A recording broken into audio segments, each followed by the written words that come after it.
નમસ્તે વિદ્યાર્થી મિત્રો, અગાઉના લેસનમાં આપણે સ્વાધ્યાય 8.2 સુધી રાશિઓની તુલનાના પ્રકરણમાં પૂરું કર્યું. હવે આપણે જોઈશું આગળ રાશિઓની તુલનામાં ગુણોત્તરમાંથી ટકા એ તમને હું સમજાવીશ અને ઉદાહરણ એના આપતી જઈશ, ઉદાહરણ દ્વારા સમજાવતી જઈશ. તમે ચોપડી તમારી જોડે રાખજો.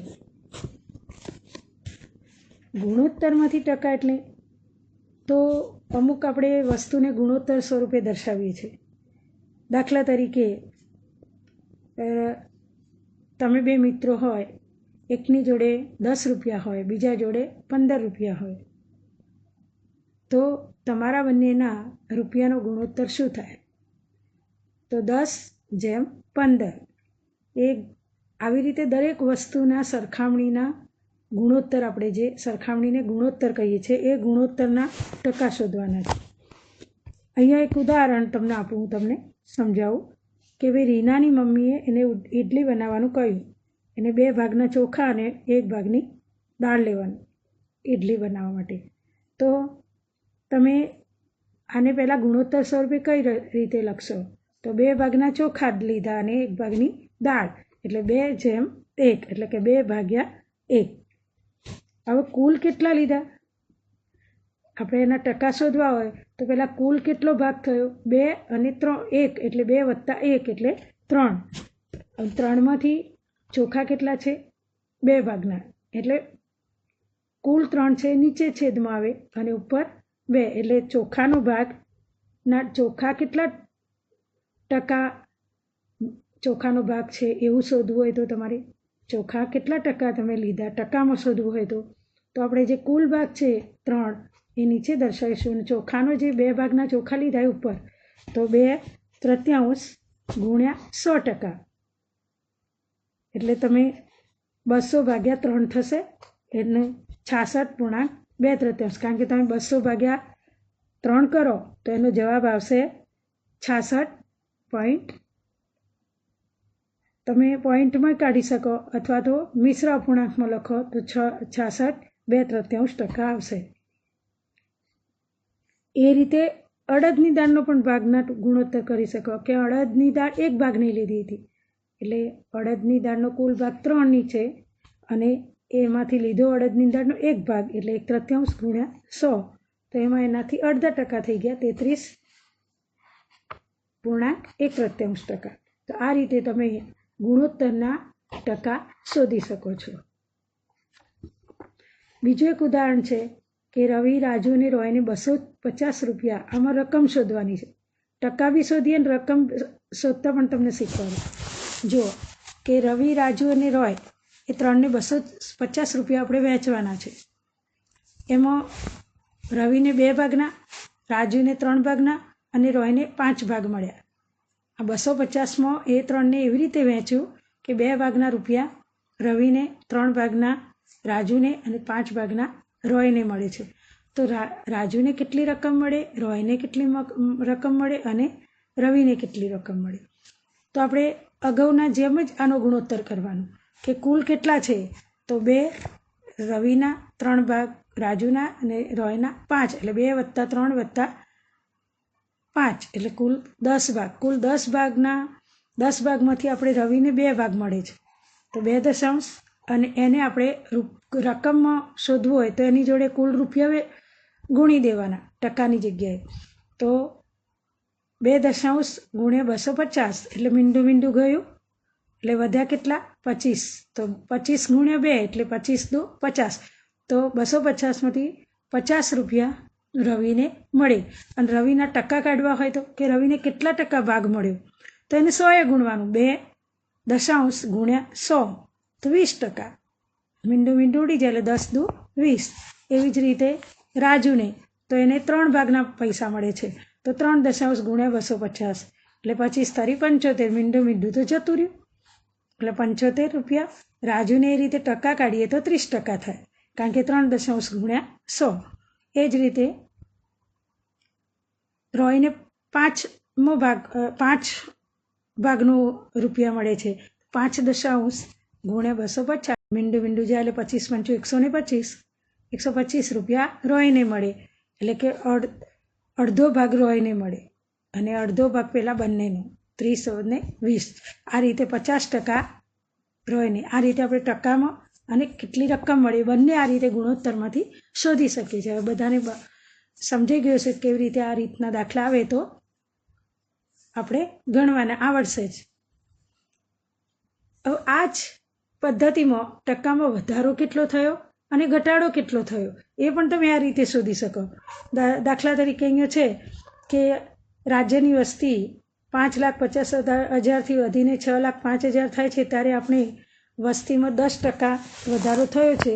એને કેવી રીતે એને આપણે સમજી શકીએ એવું એક ઉદાહરણ છે અહીંયા લઈએ. કારણ કે 5,50,000થી 50,000માંથી 6,50,000 ટકા કેટલા ટકા એમાં વધારો થયો તો એનો કુલ ટોટલ કરી અને એક એક ભાગ લઈ અને એના ટકા શોધવામાં આવે. તો એનો ઘટાડો કાઢવાનો. એટલે ઘટાડો એટલે 6,05,500માંથી 5,05,000 તો 5,50,000 બાદ કરી દેવાના. જે ઘટાડો આવ્યો એ જ આપણે ટકામાં શોધવાનો.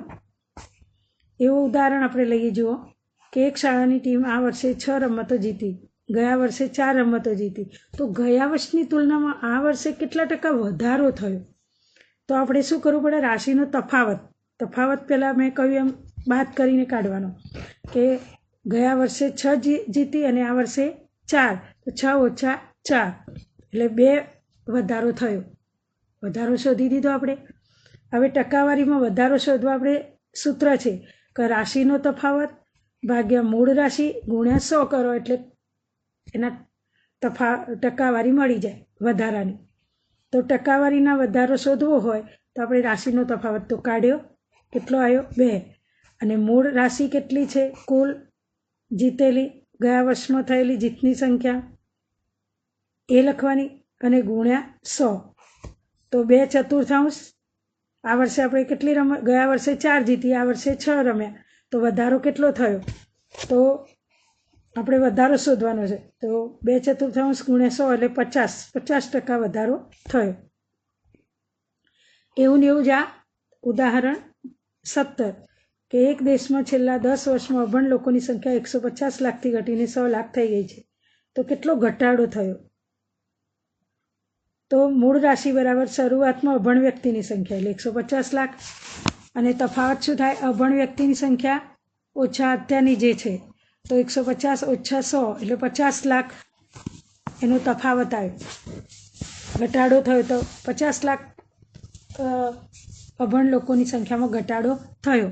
તો ઘટાડો શોધવા આપણે મૂળ રાશિનો તફાવત મૂળ રાશિ ગુણ્યા 100 એટલે 150 ગુણ્યા 100 એટલે 33.133%. આ રીતે આપણે વધારો ઘટાડો પણ આવી રીતે ગુણોત્તરથી ટકામાં ફેરવી શકીએ છીએ. હવે આપણે જોઈશું વસ્તુના ભાવ સાથે ખરીદ અને વેચાણ. ખરીદ અને વેચાણ એટલે તમે બાળકો ગયા વર્ષે 6ઠ્ઠામાં 5મામાં એમાં થોડું ઘણું નફો ખોટ વિશે ભણ્યા હશો. તો આમાં નફો અને ખોટ એના વિશે પહેલાં હું તમને સમજાવું કે નફો કોને કહેવાય અને ખોટ કોને કહેવાય. તો પહેલાં તો નફો અને ખોટ મેળવવા માટે જે આપણે વસ્તુને જેટલા રૂપિયામાં ખરીદીએ છીએ એને ખરીદ કિંમત કહેવાય. વસ્તુને જેટલા રૂપિયામાં ખરીદીએ એને શું કહેવાય? ખરીદ કિંમત. ખરીદ કિંમત એટલે કે મૂળ કિંમત. અને વસ્તુને જેટલા રૂપિયામાં વેચીએ છીએ એનું વેચાણ કરીએ છીએ એને એની વેચાણ કિંમત કહેવાય. તો જેટલા રૂપિયામાં વસ્તુને વેચવામાં આવે એ કિંમતને વેચાણ કિંમત કહેવામાં આવે છે. હવે અમુક વાર એવું બને છે કે આપણે વસ્તુને ખરીદીએ પછી એ વસ્તુ ઉપર થોડો ઘણો ખર્ચ કરીએ અને પછી પાછી એને વેચીએ છીએ. તો આપણે ખરીદી અને ઉપર વસ્તુને ઉપર ખરીદી ઉપરાંત ખર્ચ જે કરીએ છીએ એ બંનેનો જે સરવાળો થાય એને કહેવાય પડતર કિંમત. કે આપણને વસ્તુ એટલામાં પડી, કુલ આટલામાં લીધી, આટલો ખર્ચ કર્યો અને કુલ આટલામાં પડી તો એને પડતર કિંમત કહેવાય. તો પડતર કિંમત એ જ્યારે ખરીદ કિંમત છે એનું રૂપાંતરણ પડતર કિંમતમાં થઈ જાય એટલે પછી નફો અને ખોટ શોધવામાં આપણે પડતર કિંમત લેવાની મૂળ કિંમત લેવાની જરૂર પડતી નથી. પછી મૂળ કિંમત આપણે ઉપયોગ કરવાનો નહીં. પણ જેમાં ખર્ચ ના હોય એમાં આપણે મૂળ કિંમત લઈએ છીએ, અને જેમાં ખર્ચ આપેલો હોય અન્ય ખર્ચ ઉપરાંત, મૂળ કિંમત ઉપરાંત અન્ય ખર્ચ જેમાં આપેલો હોય એમાં આપણે પડતર કિંમતનો ઉપયોગ કરીશું. પહેલાં એને પડતર કિંમત શોધી દઈશું, પછી બધા નફો ખોટ શોધવામાં એનો ઉપયોગ કરીશું. તો હવે આપણે નફો એટલે શું? નફો એટલે ફાયદો. ધારો કે તમે 10 રૂપિયાની પેન ખરીદો અને તમારા મિત્રને તમે 12 રૂપિયામાં વેચી દો, તો તમને શું થયું? નુકસાન ગયું કે ફાયદો થયો? શું થયું? નુકસાન કે ફાયદો? ફાયદો થાય ને બાળકો. કેટલા રૂપિયાનો થયો? 2 રૂપિયાનો. તો આ રીતે કોઈ પણ વસ્તુને વેચતો આપણને ફાયદો થાય. આપણે જે વસ્તુ ખરીદી હોય એના કરતાં વધારે રૂપિયામાં વેચીએ તો આપણને ફાયદો થશે, એને નફો કહેવાય. તો વેચાણ કિંમત વધુ હોય તો આપણને નફો મળે. વેચાણ કિંમત જો ઓછી હોય, ધારો કે તમે 10 રૂપિયાની પેન લીધી હોય અને 8 રૂપિયામાં વેચો તો તમને નુકસાન જાય. તો વેચાણ કિંમત ઓછી હોય તો આપણને ખોટ મળે. તો મૂળ કિંમત કરતાં વેચાણ કિંમત વધુ હોય તો નફો મળે છે, અને મૂળ કિંમત કરતાં વેચાણ કિંમત ઓછી હોય તો ખોટ જાય છે. અને પડતર કિંમત ક્યારે લેવાની? કે મેં કહ્યું એમ, જ્યારે અન્ય ખર્ચ આપેલ હોય એ વખતે આપણે પછી મૂળ કિંમત વત્તા ખર્ચ કરીને પડતર કિંમત મેળવીએ છીએ. એટલે એ વખતે આખું સૂત્ર બદલાઈ જાય કે પડતર કિંમત કરતાં વેચાણ કિંમત વધુ હોય તો નફો મળે, અને પડતર કિંમત કરતાં વેચાણ કિંમત ઓછી હોય તો ખોટ મળે. તો આ રીતે આપણે નફો અને ખોટ વિશે તો બાળકો જાણીએ છીએ. અને હવે આ નફો અને ખોટ કાઢી અને એને પાછા આપણા ટકામાં ફેરવવાના, એના વિશે આપણે ભણીએ. તો હવે વિદ્યાર્થી મિત્રો, આપણે નફો કે ખોટ ટકામાં કેવી રીતે ફેરવીશું? તો ટકામાં ફેરવવા માટે આપણે શું કરીશું કે આટલી મૂળ કિંમત ઉપર અથવા પડતર કિંમત હોય તો આટલી પડતર કિંમત ઉપર આટલા રૂપિયા નફો, તો 100 કેટલો? તો શું થાય? 100 ગુણ્યા જે નફો થયો હોય એ, અને નીચે આવે પડતર કિંમત અથવા મૂળ કિંમત. સમજી ગયા કે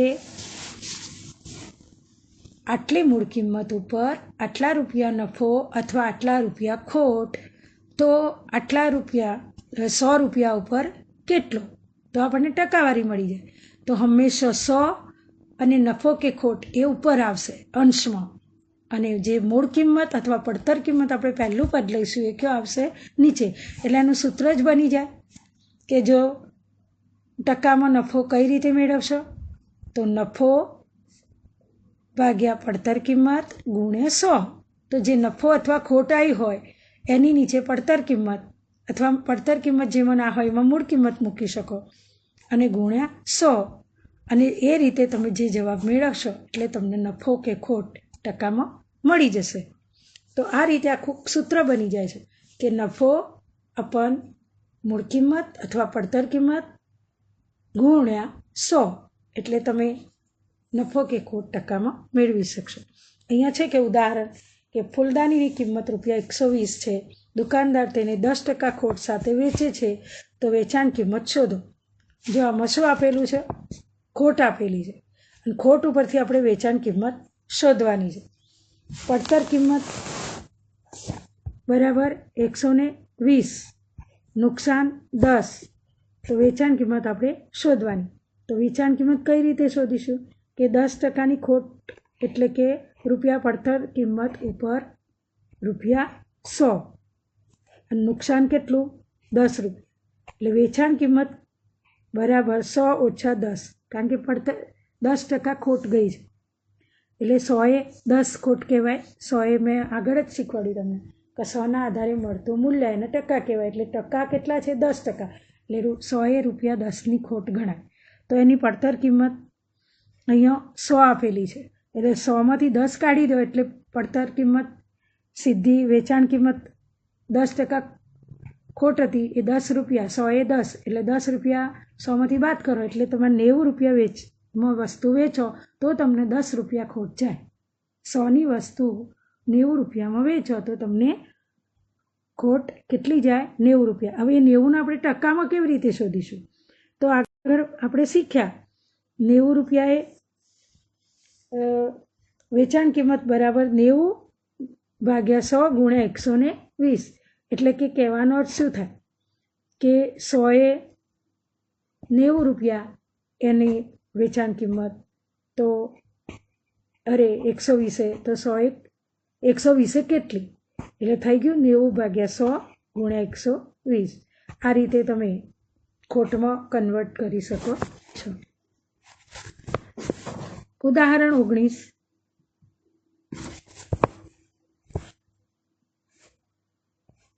હવે આમાં 2 રીતો આપી છે, એમાંથી તમને જે રીત ફાવે એ તમે કરી શકો છો. મેં જે સમજાવી પહેલી રીત એ રીતે બી કરાય, અને આ બીજી રીતમાં સીધું છે ડાયરેક્ટ કે 120ના 10%. એ આ બીજી રીત તમને વધારે સહેલી પડશે કે 120 શું હતી? પડતર કિંમત. એની પડતર કિંમત 120 છે, એના 10% શું આવ્યું? ખોટ. એટલે સીધી 12 રૂપિયા ખોટ આવી. હવે પડતર કિંમતમાંથી ખોટ બાદ કરો એટલે 120 ઓછા 12 એટલે 108 રૂપિયા. એટલે આનાથી થોડીક ટૂંકી રીત થઈ. 19 ઉદાહરણ. એક રમકડાના કારની વેચાણ કિંમત 540 છે. જો તેના દુકાનદાર 20% નફો મેળવતો હોય તો કેટલી પડતર કિંમત ગણાય? તો આના જેવું જ છે ઉદાહરણ, એ તમે જાતે સમજી લેજો. નફો ખોટ આપણે શીખ્યા. હવે આપણે સાદું વ્યાજ અને વ્યાજ મુદ્દલ એના ઉપર ટકામાં શોધવાનું. સાદું વ્યાજ મેળવ્યું તો એના કેટલા ટકા સાદું વ્યાજ અથવા કેટલા ટકાનું વ્યાજ હોય એના ઉપરથી તમે મુદ્દલ શોધવાનું આવે, પડતર વ્યાજ મુદ્દલ શોધવાનું આવે, મુદત શોધવાની આવશે. એવા દાખલા આવશે તમારે. તો વ્યાજ તો મુદ્દલ એટલે શું એ તો તમને ખબર હશે કે કોઈ પણ આપણે રકમ લઈએ, કોઈ લોન લઈએ અથવા કોઈ ઉછીની કોઈની જોડેથી લઈએ, એ રકમને આપણે મુદ્દલ કહીએ છીએ. તો અને એ કોઈના પાસેથી આપણે પૈસા લઈએ એને મુદ્દલ કહેવાય, અને એના ઉપર પછી આપણે વ્યાજ આપીએ, વધારાની જે રકમ આપીએ મુદ્દલ અને એના ઉપર જે થોડી વધારાની રકમ એનું વ્યાજ કહેવાય. તો મુદ્દલ વત્તા વ્યાજ બંને થઈને શું કહેવાય? વ્યાજ મુદ્દલ. તો વ્યાજ મુદ્દલનું બીજું નામ છે રાશ. એને રાશ પણ કહીએ છીએ. તો આ વ્યાજ મુદ્દલ અને વ્યાજ મુદત આ બધું આપણે કઈ રીતે શોધી શકીએ? મુદત કોને કહેવાય? કે તમે કેટલા વર્ષ માટે, કેટલા દિવસ માટે, કેટલા સમય માટે, જેને સમય છે, મહિના, દિવસ, વર્ષ, એ બધી સમયગાળો છે. તો આ સમયગાળાને મુદત કહેવાય. અને મુદ્દલ એટલે રકમ જે આપણે લીધી છે વ્યાજે લીધેલ રકમને મુદ્દલ કહેવાય. અને મુદ્દલ ઉપરાંત વધારાની જે ચૂકવવી પડતી રકમ એને આપણે વ્યાજ કહીશું. અને મુદ્દલ વત્તા વ્યાજ એટલે વ્યાજ મુદ્દલ, જેને રાશ પણ કહીએ છીએ. તો અહીંયા એક ઉદાહરણ આપણે તમને સમજાવું, પછી આપણે સ્વાધ્યાય 8.3ના દાખલા કરાવીશું. તો ઉછીના લીધેલ ₹5000 1 વર્ષ માટે વ્યાજનો દર 15%, અને જો ₹100 1 વર્ષ માટે લીધા હોય તો આપણે 15 રૂપિયા વ્યાજ, 15% એટલે શું કે 100 એ 15 રૂપિયા વ્યાજ આપણે ચૂકવવું પડે એનું એક દિવસનું. વર્ષ માટે લીધું હોય તો 100 એ 1 વર્ષ માટે લીધા હોય તો ₹15 વ્યાજ ચૂકવવું પડે. હવે આપણે કેટલા રૂપિયા લીધા છે? 5000 લીધા છે. તો 15 રૂપિયા વ્યાજ ચૂકવવું પડે એટલે 15 ગુણ્યા 5000 એટલે આપણે એક વર્ષનું 750 રૂપિયા વ્યાજ ચૂકવવું પડે. એના માટે સૂત્ર છે PRN. I બરાબર અહીંયા R એટલે વ્યાજનો દર, P એટલે મુદ્દલ, N એટલે મુદત, T એ કહેવાય, T એટલે સમયગાળો, ટાઈમ. N અથવા T બેમાંથી એક શબ્દ વપરાય. અહીંયા T આપેલો છે તો આપણે T વાપરીશું. T એટલે ટાઈમ, સમય. R એટલે રેટ એટલે વ્યાજનો દર, અને P એટલે મુદ્દલ. આ રીતે આખું સૂત્ર બને છે I બરાબર PRT ભાગ્યા 100. અને એ રીતે એમાંથી બધા સૂત્રો બને. ધારો કે તમારે મુદ્દલ શોધવું હોય તો 100I ભાગ્યા TR અને આર શોધવું હોય તો 100i ભાગ્યા PT. આ રીતે તમે દરેક વસ્તુ એક આ સૂત્ર ઉપરથી દરેક દાખલા વ્યાજ મુદ્દલ, વ્યાજનો દર, મુદ્દલ આ બધું જ આ એક સૂત્ર ઉપરથી, એટલે પહેલું તો આ સૂત્ર તૈયાર કરી દેવાનું, i બરાબર P ગુણ્યા T ગુણ્યા R ભાગ્યા 100. આ સૂત્ર તમારે યાદ કરી દેવાનું જે અહીંયા આપેલું છે. i બરાબર છેલ્લી લીટી જુઓ કે કોઈ પણ મૂલ્ય શોધવું હોય તો તમારે આ સૂત્ર મૂકી અને એનો દરેક વસ્તુ તમે શોધી શકો છો, બધા મૂલ્યો શોધી શકો છો. અહીંયા 21મું જે ઉદાહરણ છે એમાં શું કહ્યું છે, 45,000નું 2 વર્ષ માટેનું વ્યાજ ₹750 ચૂકવે છે, તો વ્યાજનો દર શોધવાનો. દર એટલે રેટ આર, તો આપણે પહેલો મૂકી જ દેવાનું તમારે. પી બરાબર ₹4500, પછી વ્યાજ એટલે આઈ બરાબર 750, વ્યાજનો દર આર શોધવાનો છે, અને મુદત આપી છે ટાઈમ ટી એટલે 2 વર્ષ. તો આ રીતે તમે પી આર ટી આ રીતે રકમ મૂકી દો અને પછી સીધું સૂત્ર મૂકી દો. એટલે અહીંયા આઈ આપણે વ્યાજનો દર શોધવાનો છે, એટલે આઈ નથી શોધવાનો, આઈની જગ્યાએ 750, વ્યાજનો દર આર શોધવાનો છે. હવે અહીંયા 100 છે એ 750 ગુણ્યા 100 કરી દો, બરાબર, અને એની નીચે 4500 ગુણ્યા 2 એટલે આર મળી જાય. તો આ રીતે તમે દરેક વસ્તુ શોધી શકો છો. એ આપણે સ્વાધ્યાય 8.3માં આપણે નેક્સ્ટ વિડીયોમાં શોધીશું. અત્યારે તમને બધું સમજાવવાનું પૂરું કર્યું, પણ દાખલા નંબર સ્વાધ્યાય 8.3નો પહેલો દાખલો જે સમજાવું છું ખાલી, અને એ તમારે જાતે લખી દેવાનો છે. બગીચામાં વપરાતી ખાતર ₹250માં ખરીદી અને ₹325માં વેચી. તો બસ આમાં નફો કે ખોટ એ તો આપણે અગાઉના ધોરણમાં બી શીખ્યા છે ને અત્યારે મેં શીખવાડ્યું કે નફો એટલે કયું સૂત્ર આવશે, વેચાણ કિંમત ઓછા મૂળ કિંમત, અથવા વેચાણ કિંમત ઓછા પડતર કિંમત. ખોટ એટલે મૂળ કિંમત ઓછા વેચાણ કિંમત, અથવા તો પડતર કિંમત ઓછા વેચાણ કિંમત. આ રીતે 2 સૂત્રો મૂકી અને તમે પહેલાં નફો ખોટ શોધો અને એને પેલા અગાઉના સૂત્ર પ્રમાણે ટકાવારીમાં શોધી દો. એટલે દરેકે દાખલા નંબર 1 અને 2માં શું છે કે નીચે આપેલા ગુણોત્તરના પદોને ટકાવારીમાં બદલો.